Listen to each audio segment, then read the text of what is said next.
Imagine you're deep in the Wisconsin woods, miles from civilization. You hear a child crying for help just outside your cabin, but when you look inside, that same child is fast asleep in his bunk.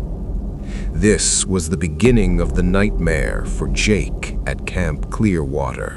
It wasn't just a ghost, and it wasn't a prank. Something in those woods was watching, learning, and practicing. It wore his friend's yellow rain jacket. It mirrored his own face through the window, but with eyes too far apart and a melted grin. And just as Jake was about to run for his life, the thing whispered in his own voice, "You're leaving so soon, Jake? But we were just starting to sound like you." This is the full, terrifying account of the shadow at Camp Clearwater. If you think you're alone in the woods, you're wrong. It's already learning your voice.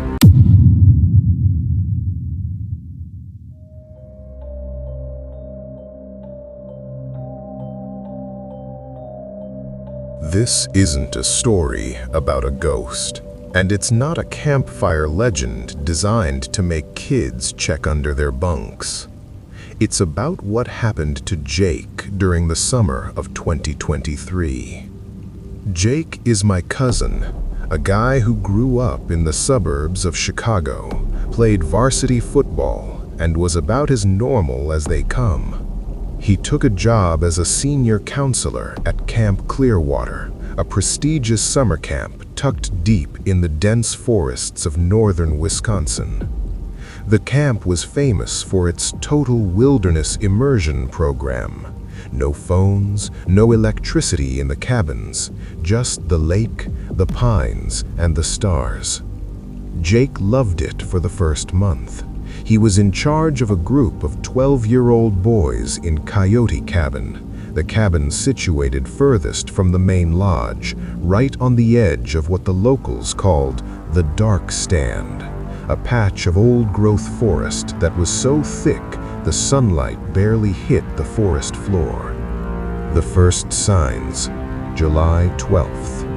It began on a Tuesday night. Jake was doing his final rounds, making sure the fire was completely extinguished and his campers were asleep. The woods in Wisconsin are never truly silent. There's the hum of cicadas and the occasional rustle of a deer. But that night, the forest went dead. No wind, no bugs, nothing. As Jake walked back to his own small counselor's shack, he heard a sound coming from the Dark Stand. It was the sound of a child crying, not a loud, panicked scream, but a soft, rhythmic sobbing, like someone was sitting at the base of a tree just out of sight. Jake, thinking one of his campers, Caleb, had snuck out and gotten lost, grabbed his heavy-duty flashlight and headed toward the noise. "Caleb, is that you, buddy?" Jake called out. The sobbing stopped instantly. There was a pause, and then a small, trembling voice replied from the darkness. "Jake, I'm over here. I tripped. My leg. It's stuck." Jake hurried toward the voice. He pushed through the thick brush, his light cutting through the fog. But as he got closer to where the voice had come from, the voice seemed to move. It was always just 10 feet further into the shadows. "Caleb, stay still! I'm coming to you!" Jake shouted. The voice replied, but this time it sounded slightly different. The pitch was right, but the pacing was off, too mechanical. "I am staying still, Jake. Help me." Jake stopped. A cold realization hit him. He turned his flashlight back toward Coyote Cabin and sprinted. He burst through the door and did a head count. All the boys, including Caleb, were fast asleep in their bunks. Caleb was even snoring loudly. Jake locked the cabin door from the inside, something he wasn't supposed to do, and stayed awake with a hatchet in his hand until the sun rose. The night of the fire, July 15th. 3 nights later, the atmosphere at the camp had shifted. The other counselors, Ryan and Sarah, started complaining about pranks. Someone was leaving piles of dead birds on their doorsteps. Someone was tapping on their windows at 3 a.m. That night, the camp held a massive bonfire by the lake. Everyone was there, singing and roasting marshmallows. Jake was sitting with Ryan when he looked across the fire, through the orange flames and smoke, toward the tree line. There, standing just at the edge of the light, was a figure. At first, Jake thought it was another counselor. It looked like Sarah. It was wearing her bright yellow rain jacket and had her long blonde hair. But Sarah was sitting right next to the lake, 50 yards away, laughing with the campers. Jake watched the figure in the yellow jacket. It wasn't moving. It was just staring at the group with an intensity that felt predatory. Jake nudged Ryan and pointed. As soon as his finger moved, the figure in the yellow jacket didn't run away. It unfolded. Its torso seemed to stretch upwards, and its legs became impossibly thin. It dropped to all fours and sprinted back into the dark stand with a speed that no human could ever achieve.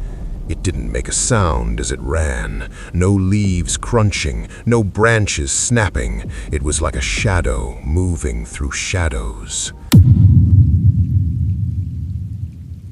The final encounter. The breaking point came on Jake's last night at the camp. He had already submitted his resignation, claiming a family emergency. He was packing his bags in the counselor's shack when he heard a knock on his window. Tap, tap, tap. He looked up. Pressed against the glass was a face.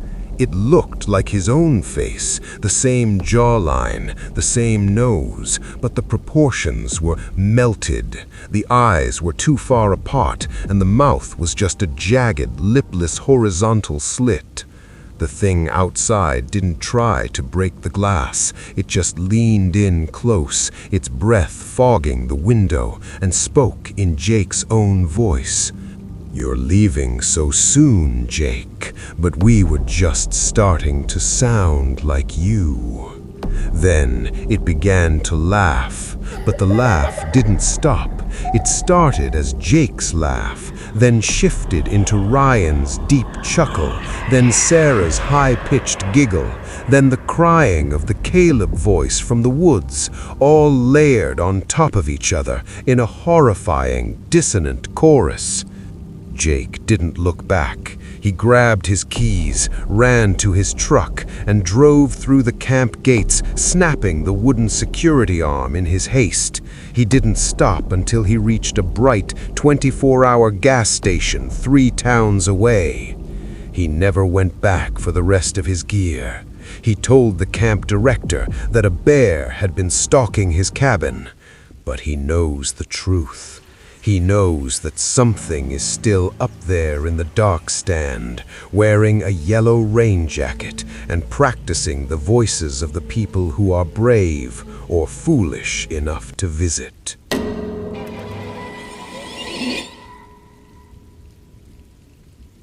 Thanks for listening, friends. Hit that notification bell for all future narrations. And if you've got a story of your own, send it to me at nikomaxasan@gmail.com. You might just hear it in the next video.